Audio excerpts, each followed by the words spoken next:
Hello बच्चों, मैं हूं आशीष चौहान और आज हम बात करेंगे बहुत ही इंटरेस्टिंग टॉपिक के बारे में जो कि आहार नाल संरचना में एक मेन भूमिका निभाता है, जिसका नाम है कृषिका। ठीक है बच्चों, इसको हम डीप और डिटेल में पढ़ेंगे। तो ये बच्चों हम यहाँ से स्टार्ट करते हैं कृषिका। ठीक है बच्चों, कृषिका को बोलते हैं ईसोफेगस। ठीक है बच्चों, कृषिका ईसोफेगस। तो ईसोफेगस की संरचना पढ़ने से पहले आप थोड़ा कोई रिकैप कर लीजिए, अपने दिमाग में ये समझ लीजिए कि आपने क्या क्या पढ़ रखा है, यानी कृषिका कौन सा पार्ट होता है। तो मैं ज्यादा ना करते हुए मैं आपको एक छोटी सी संरचना बताता हूं। ठीक है,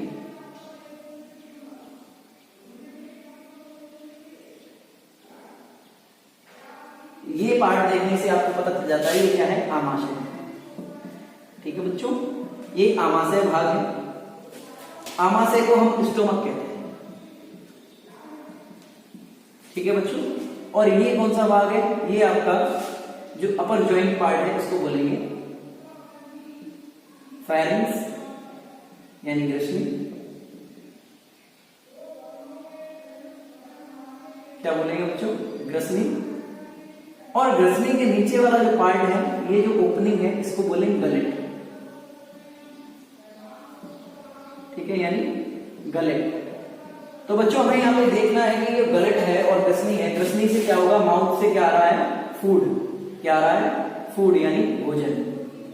ठीक है, भोजन आ रहा है ग्रसनी में, ग्रसनी से है गलेट में, गलेट से जो स्टार्ट हो जाता है और यहाँ तक इसका जो पहला पार्ट है इसको कहते हैं ड्यूडेनम।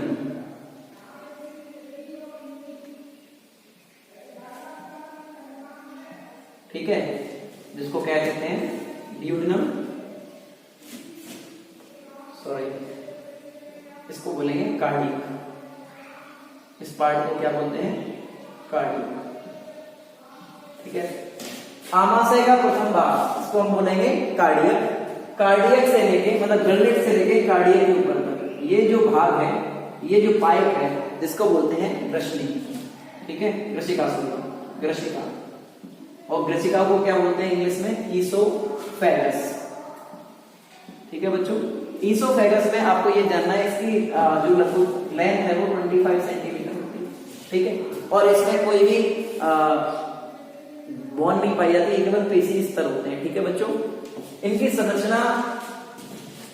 संरचना के बारे में अगर हम बात करें, स्ट्रक्चर के बारे में बात करें, ठीक है बच्चों, तो इनकी जो कला है, इनकी जो ऊपरी परत है या इनकी जो संरचना है, वो 4 ऊतकों से मिलकर बनती है। ठीक है, 4 ऊतकों से मिलकर बनती है।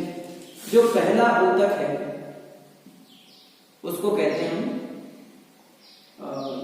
शिरोशा। क्या कहते हैं, शिरोशा। दूसरा है, इसको हम बोलेंगे वाहिक पेशी स्तर। तीसरा जो है इसको बोलेंगे हम अधः श्लेष्मिका। ठीक है बच्चों, चौथा जो स्तर है इसको बोलेंगे श्लेष्मिका। ठीक है बच्चों, ये 4 स्तर होते हैं, शिरोशा, वाहिक पेशी स्तर, इसको बोलते हैं मस्कुलर लेयर, मस्कुलर। ठीक है,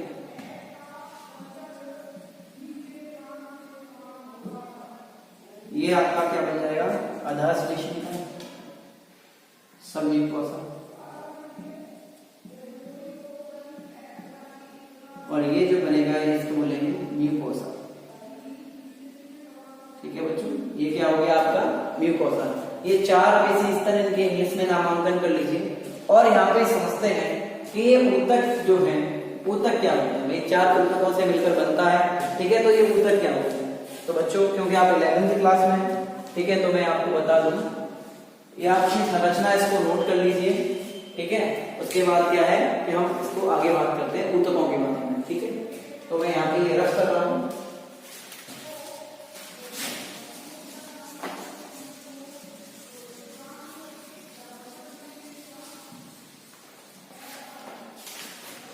ऊतक यहाँ पर ऊतक क्या होते हैं बच्चों? ऊतक वो होते हैं कोशिकाएं, कोशिकाओं का समूह जो एक कार्य के लिए संगठित हो।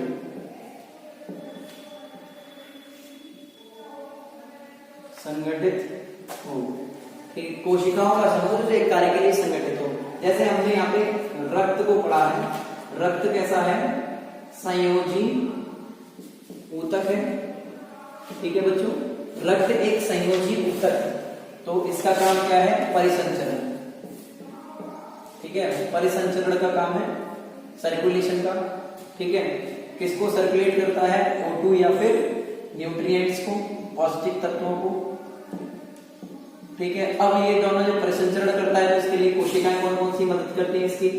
आरबीसी, डब्ल्यूबीसी और प्लेटलेट्स, ठीक है बच्चों। ये होते हैं ऊतक। ऊतक का मतलब क्या है? यहाँ पे जो सेरोसा बना हुआ है, तो ये एक सेरोसा में कई प्रकार की सेल्स होती हैं, बाह्य पेशी में सेल्स होती हैं, अधर श्लेष्मिका और श्लेष्मिका में से डिफरेंट टाइप्स की सेल्स होती हैं, जिनके बारे में अभी हम आगे एनलार्ज स्टडी करेंगे।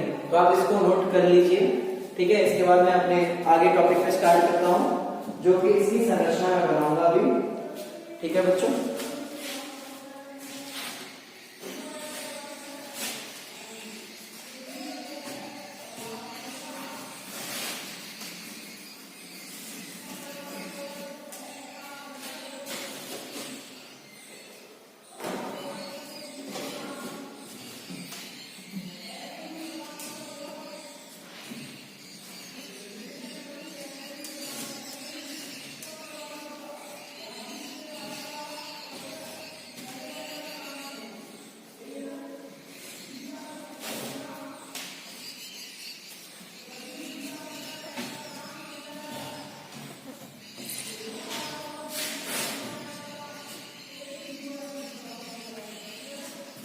ठीक है, अब जो हमारा टॉपिक है इसको बोलेंगे, ठीक है बच्चों, इसको बोलेंगे हम ग्रशिका की आंतरिक संरचना। ठीक है बच्चों, कोई भी ऐसा वर्ड जब कठिन आएगा तो मैं आपको बताता चलूंगा, ठीक है। ग्रशिका की आंतरिक संरचना यानी एनाटॉमी ऑफ ईसोफेगस, ठीक है, या इंटरनल स्ट्रक्चर ऑफ ईसोफेगस, ये आपको याद रखना है, ठीक है। अभी हम इसकी आंतरिक संरचना में यानी वो ऊतकी स्तर चारों को बनाएंगे, तो ऊतकी स्तर में आप देख लीजिए,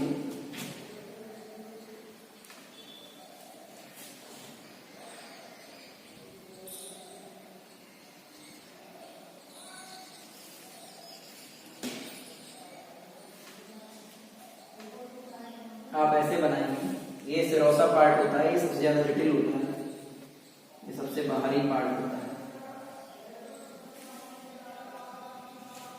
ये वाला पार्ट क्या हो गया? सिरोसा, ठीक है बच्चों। अब सिरोसा के बाद क्या होता है? पेशी स्तर।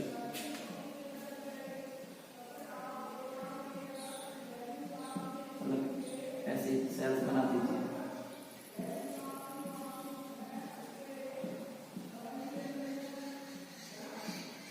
पेशी,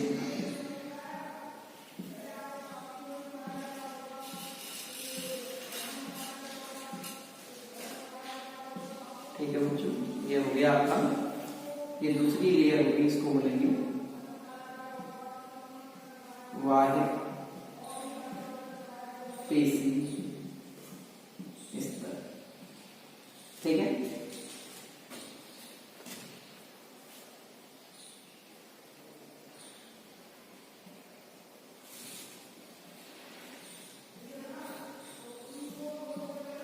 ये आपका पेशी स्तर,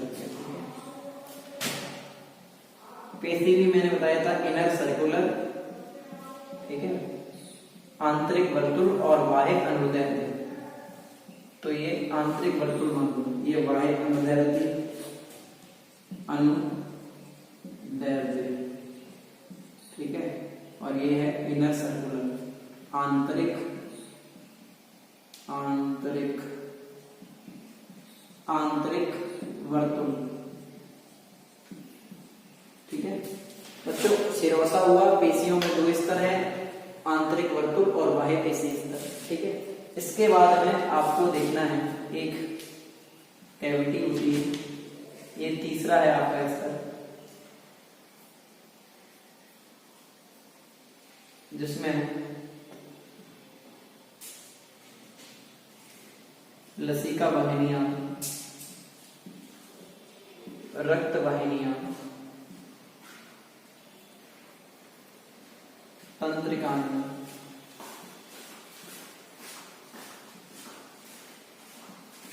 ठीक है, एवं श्लेष्मा, एवं श्लेष्मा, ये तीसरे स्तर में। तो यहाँ पे नाम लिख लीजिए, इस स्तर का नाम क्या है, पहले इनका नाम लिख लीजिए। ये क्या है, रुधिर वाहिनियां, रुधिर वाहिनियां, रुधिर वाहिनी, लसिका वाहिनी,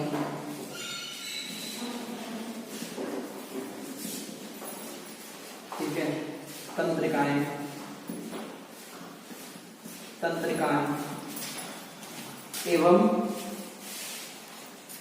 श्लेष्मा, ठीक है, ये क्या होता है, श्लेष्मा।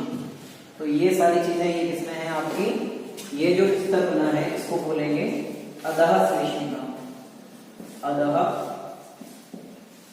श्लेष्मिका, ठीक है बच्चों, ये अधः श्लेष्मिका स्तर है। इसके बाद में जो आपका स्तर है, ये चौथा स्तर है आपका, इसको बोलते हैं श्लेष्मिका। इसको क्या बोलेंगे बच्चों, श्लेष्मिका, यानी म्यूकोसा, म्यूकोसा, इसको बोलते हैं सब म्यूकोसा, सब म्यूकोसा, ठीक है बच्चों। अब ये आप देखिए, सबसे नीचे जो सिरोसा था, सिरोसा बहुत ही रिजिड और हार्ड था, बाहर था, ठीक है। बाह्य पेशी स्तर में 2 प्रकार की पेशी थी, एक आंतरिक वर्तुल थी, ठीक है, इनर सर्कुलर, और बाह्य अनुदैर्ध्य यानी एक्सटर्नल लॉन्गिट्यूडिनल, ठीक है। उसके बाद में आपका तीसरा जो पेशी स्तर था वो अधः श्लेष्मिका है। ये बहुत ज्यादा इंपॉर्टेंट है, क्योंकि जब आप स्मॉल इंटेस्टाइन के बारे में पढ़ेंगे तो यहाँ से ही रुधिर वाहिनी क्या करती हैं, पोषण प्राप्त करती हैं। कहाँ से, आपका जब स्मॉल इंटेस्टाइन में जो केशिकाएं होती हैं वो क्या करती हैं, पौष्टिक आहार लाती हैं, ठीक है। पौष्टिक आहार लाएंगी तो यहाँ से जो रुधिर वाहिनियां हैं ये उनको अवशोषण करेंगी, तो इनका रूपांतरण हो जाता है, ठीक है। लसिका वाहिनियां आपने 10th क्लास में पढ़ा है। लसिका क्या होता है, लसिका क्या होता है, लसिका होता है आपका पीला, ठीक है, दिखने में कैसा होता है, पीला, जो कि कहां से निकलता है, पीला द्रव होता है जो कि निकलता है हमारे रक्त से, जो प्रोटीन निकल जाते हैं, रक्त के पौष्टिक तत्व जैसे कि प्रोटीन के अणु, प्रोटीन आदि के अणु, ठीक है, कहां से निकल गए, रक्त से।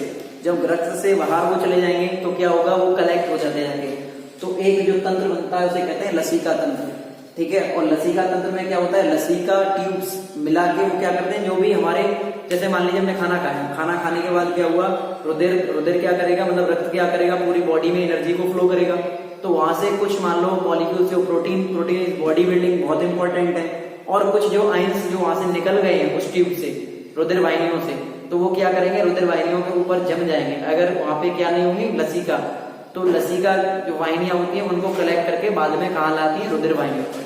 ये 10th क्लास में आपने पढ़ा। तो उसके बाद तंत्रिकाएं, जो नर्वस सिस्टम है, ठीक है, कभी कभी खिंचाव आता है आपकी नसों में, आपकी आंत में ऐंठन हो रही है तो आप कहते हैं कि ऐसा लग रहा है। ये आपको कब फील होता है कि कोई आता है तो आपकी यहाँ पे, ठीक है, पेट में, और ये खिंचाव कब उत्पन्न होता है जब खिंचाव की जो तंत्रिकाएं कोशिकाएं हैं वो कहां तक जाती है, आपके ब्रेन तक। फिर श्लेष्मिका, श्लेष्मिका यानी म्यूकोसा, म्यूकोसा क्या करता है, श्लेष्मा का श्रावण करता है, ठीक है बच्चों, म्यूकस का श्रावण करता है। आप इसको बना लीजिए।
श्लेष्मा का श्रावण होता है,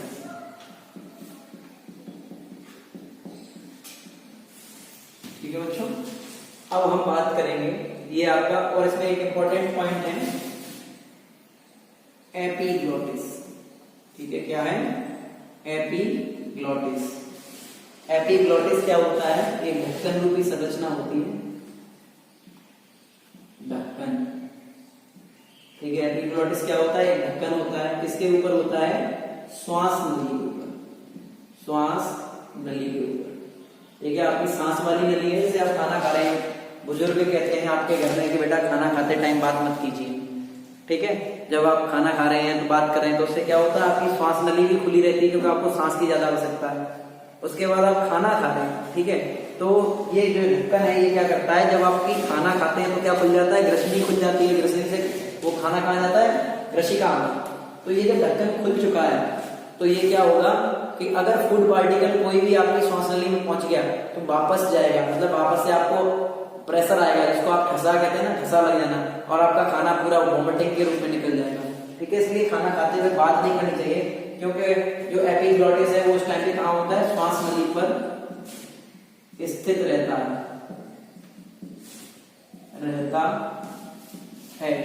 स्थित क्यों रहता है भाई, क्यों रहता है स्थित, क्योंकि सीधी सी बात है, इसको क्या करना है, भोजन को श्वास नली में जाने से रोकता है, ठीक है बच्चों। ये वाली बात आप लिख लीजिए नोट।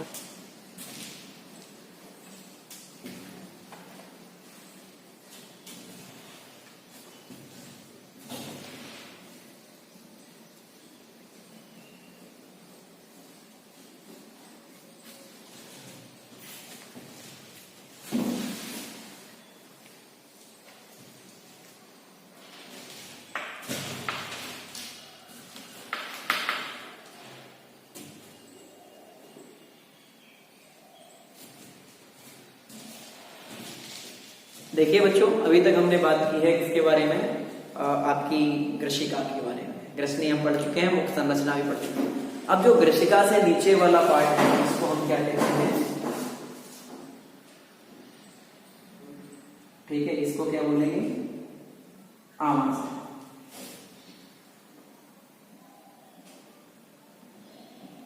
इसके बारे में थोड़ा विस्तार से पढ़ लेते हैं कि ऐसे संरचना बनाई आमाशय, ठीक है। जो इसका ऊपरी पार्ट है इसको कहते हैं कार्डिक, क्या कहते हैं, कार्डिक। ये जो पार्ट है इसको बोलते हैं फंडस, ठीक है। और लास्ट वाले पार्ट को बोलते हैं पाइलोरिक, कार्डिक, फंडस, पाइलोरिक, ठीक है। इतना, और ये चित्र बना लीजिए, इसको लिखेंगे चित्र। आमाशय की बाहरी संरचना, आमाशय की बाहरी संरचना, ठीक है। और यहाँ पे जो हमारा टॉपिक चल रहा है वो कौन सा शुरू हो गया है, आमाशय। अब हम किसके बारे में बात कर रहे हैं, आमाशय, यानी ये क्या हो गया आपका स्टमक, ठीक है। स्टमक के कितने भाग होते हैं, आमाशय के, यहाँ पे लिख लीजिए, आमाशय के 3 भाग होते हैं। कौन कौन से, एक हो गया आपका कार्डिक, ठीक है, दूसरा हो गया आपका फंडस, और तीसरा हो गया पाइलोटिक,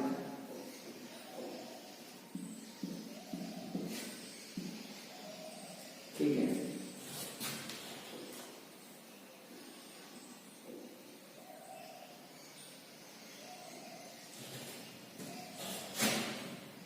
इसको बोलते हैं जठ रागम, इसको बोलेंगे जठ निर्गमी, ठीक है, और इसको बोलते हैं फंडस का फंडस, ठीक है। इंग्लिश लिख दूं मैं, CAR, चलो मैं इधर लिख देता हूँ, फंडस,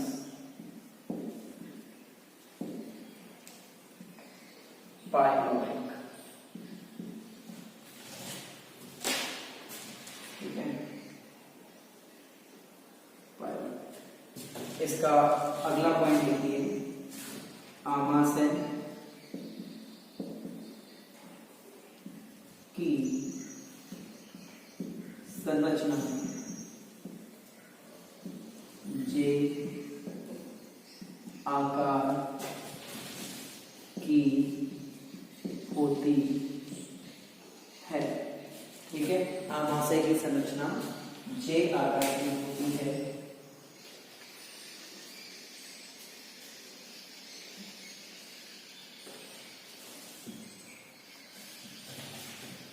ठीक है बच्चों। यह है डायफ्राम, यानी तनुपट के नीचे उपस्थित